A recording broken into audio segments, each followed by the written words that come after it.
ಕೋಡುಬಳೆ ಅಂದ್ರೆ ಅಡುಕಲೆ. ರಾಜ್ಯ ಸಂಪುಟ ಸರ್ಕಸ್ ಎಲ್ಲಿವರೆಗೆ ಬಂತು ಅಂತ ನೋಡ್ತಾ ಹೋದ್ರೆ ಸಂಪುಟ ವಿಸ್ತರಣೆಯ ಬಗ್ಗೆ ಮತ್ತೊಂದು ಬಿಗ್ ಎಕ್ಸ್ಕ್ಲೂಸಿವ್ ಆದಂತಹ ಮಾಹಿತಿ ಇಲ್ಲಿದೆ. ಈಗ ರಾಹುಲ್ ಅಂಗಳದಲ್ಲಿ ಚೆಂಡಿದೆ. ಹಾಗಿದ್ರೆ ಯಾರ ಹೆಸರು ಫೈನಲ್ ಆಗುತ್ತೆ? ಇವತ್ತೇ ಪಟ್ಟಿ ಪ್ರಕಟ ಆಗಿ ನಾಳೆಗೆ ನೂತನ ಸಚಿವರ ಪದಗ್ರಹಣ ಆಗತ್ತಾ? ಯಾರಿಗ ಅವಕಾಶ? ಹೊಸಬರಿಗೆ ಮಣೆನ? ಮತ್ತೆರಡು ಡಿಸಿಎಂ ಸ್ಥಾನನ? ಏನಿದು ಸೂತ್ರ? ಈ ಸಂಪುಟ ವಿಸ್ತರಣೆಯ ಸಾಂಪ್ರದಾಯಿಕ ರೆಸಿಪಿ, ಮತ್ತಷ್ಟು ಬೇಕೆನಿಸುವ ರುಚಿ. ಕೋಡುಬಳೆ ಅಂದ್ರೆ ಅಡುಕಲೆ. ಮತ್ತೊಂದು ಬಿಗ್ ಎಕ್ಸ್ಕ್ಲೂಸಿವ್ ಮಾಹಿತಿಯನ್ನ ನಿಮ್ಮೆದುರಿಗಿಡ್ತಾ ಇದೆ TV9.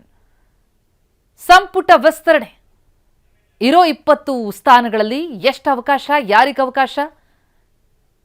ಅದರಲ್ಲೂ ಯುವ ಮುಖ, ಹೊಸ ಮುಖಗಳಿಗೆ ಅವಕಾಶ ಅಂತ ಹೇಳಲಾಗ್ತಾ ಇದೆ. ಡಿಕೆ ಪಟ್ಟಿ, ಸಿದ್ದರಾಮಯ್ಯ ಅವರ ಪಟ್ಟಿ, ಇದೆಲ್ಲದರಲ್ಲಿ ಹೈಕಮಾಂಡ್ ಯಾರನ್ನ ಆರಿಸುತ್ತೆ ಅನ್ನೋದು ಕುತೂಹಲ. ಒಟ್ಟಾರೆ ಕುತೂಹಲಕಾರಿ ಘಟ್ಟಕ್ಕೆ ಸಂಪುಟ ವಿಸ್ತರಣೆಯ ಕಸರತ್ತು ಬಂದು ತಲುಪಿದೆ. 2 ತಿಂಗಳ ಹಗ್ಗ ಜಗ್ಗಾಟ ಇವತ್ತೇ ತೆರೆ. ರಾಹುಲ್ ಗಾಂಧಿ ನಿವಾಸದಲ್ಲಿ ಇವತ್ತು ಮಹತ್ವದ ಸಭೆ ಇದೆ. ನಿನ್ನೆ ರಾತ್ರಿ ರಾಜ್ಯ ನಾಯಕರ ಜೊತೆ ವೇಣುಗೋಪಾಲ್ ಚರ್ಚೆ ಮಾಡಿದ್ರು.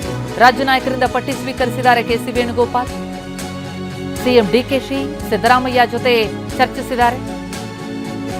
ಇವತ್ತು ರಾಹುಲ್ ಮತ್ತು ಖರ್ಗೆಗೆ ಪಟ್ಟಿ ಹಸ್ತಾಂತರ ಆಗುತ್ತೆ. ರಾಜ್ಯ ನಾಯಕರ ಪಟ್ಟಿಯನ್ನ ರಾಹುಲ್ ಪರಿಶೀಲಿಸಲಿದ್ದಾರೆ. ದೆಹಲಿಯ 10 ಜನಪಥ ರಸ್ತೆಯಲ್ಲಿದೆ ರಾಹುಲ್ ನಿವಾಸ. ಇವತ್ತು ರಾಹುಲ್ ಗಾಂಧಿಗೆ ಪಟ್ಟಿ ಹಸ್ತಾಂತರ ಆಗುತ್ತೆ. ಆ ಪಟ್ಟಿಯನ್ನ ಪರಿಶೀಲಿಸಿ ರಾಹುಲ್ ಏನ್ ನಿರ್ಧಾರಕ್ಕೆ ಬರ್ತಾರೆ?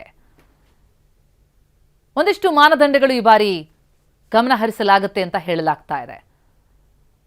60-40 ಅನುಪಾತನ? ಹೊಸ ಮುಖಗಳಿಗೆ ಹೆಚ್ಚಿನ ಅವಕಾಶನ?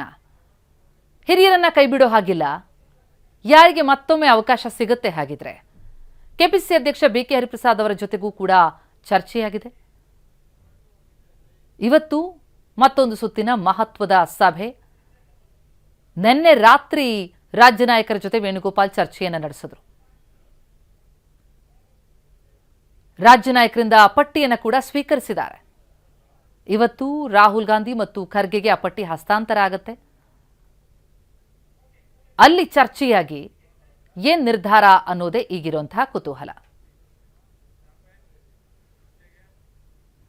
ಈ ಸಚಿವರ 2ನೇ ಪಟ್ಟಿಯಲ್ಲಿ ಯಾರಿಗೆ ಅವಕಾಶ ಸಿಗುತ್ತೆ, ಎಷ್ಟು ಹೆಸರುಗಳು ಫೈನಲ್ ಆಗಿದೆ ಅನ್ನೋದನ್ನ ಗಮನಿಸ್ತಾ ಹೋಗೋದಾದ್ರೆ 14 ಹೆಸರುಗಳು ಫೈನಲ್, ಅಂದ್ರೆ 20 ಸ್ಥಾನಗಳಿದೆ. ಅದರಲ್ಲಿ 14 ಫೈನಲ್ ಆದ್ರೆ ಈ ಬಾಕಿ ಇರುವಂತಹ 6 ಹೆಸರುಗಳ ಬಗ್ಗೆ ಹೈಕಮಾಂಡ್ ಚರ್ಚೆಯನ್ನು ನಡೆಸ್ತಾ ಇದೆ. ಸುಮಾರು 75% ಹೊಸ ಮುಖಗಳಿಗೆ ಮಣೆ ಹಾಕೋದಕ್ಕೆ ಸಿಎಂ ಡಿಕೆ ಶಿವಕುಮಾರ್ ಒಲವು ತೋರ್ತಾ ಇದ್ದಾರೆ. 25% ಹಳಬರಿಗೆ ಅವಕಾಶ ಕೊಡುವಂತಹ ಇಚ್ಛೆ ಸಿಎಂ. ಆದ್ರೆ 60-40 ಅನುಪಾತಕ್ಕೆ ಕೈ ಹೈಕಮಾಂಡ್ ನಾಯಕರ ಒಲವಿದೆ.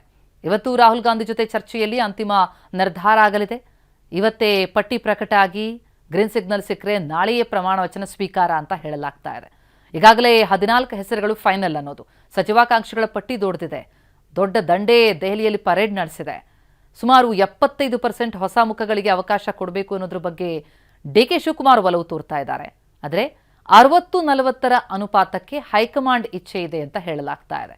ಹಾಗಿದ್ರೆ ಹೊಸಬರಿಗೆ ಹೆಚ್ಚಿನ ಅವಕಾಶ ಅಂತಂದ್ರೆ ಯಾರಿಗೆ? ಇನ್ನು ಹೈಕಮಾಂಡ್ ನಾಯಕರ ಇಚ್ಛೆಯಂತೆ ನಡೆಸೋದಾದ್ರೆ ಯಾರಿಗೆ ಮರುಪರಿವರ್ತನೆ ಆಗತ್ತೆ ಅನ್ನೋದು ಕೂಡ ಕುತೂಹಲ. ಕೋಡುಬಳೆ ಅಂದ್ರೆ ಅಡುಕಲೆ.